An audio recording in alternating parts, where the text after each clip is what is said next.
Today is Tuesday, April 29th. This is Noreen Johnson, and here are the good news headlines of the day. The Vatican has announced that the conclave to elect a new pope will commence on May 7th, following the death of Pope Francis. Only cardinals under the age of 80 are eligible to vote, and a 2/3 majority is required for election.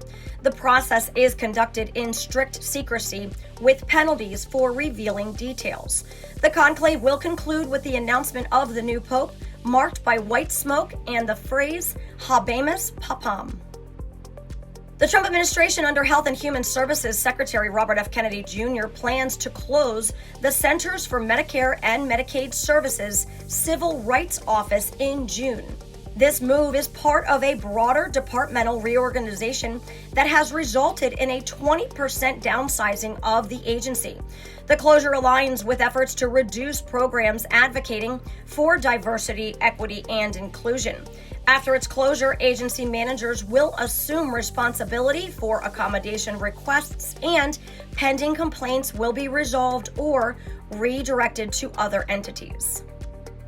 Wisconsin will officially recognize May 1st as St. Joseph the Worker Day, honoring the working men and women of the state.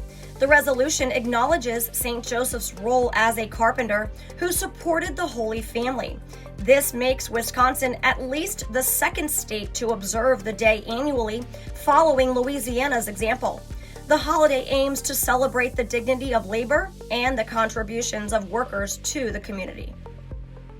Republican lawmakers are advocating to defund universities that continue to require COVID-19 vaccinations for students. The push aligns with the Trump administration's executive order ending federal funding for colleges mandating the vaccine. Supporters argue that such mandates are unnecessary, while opponents contend they are essential for public health. The debate continues as institutions assess their policies in response to federal directives. And then today we celebrate the feast day of St. Katherine of Sienna.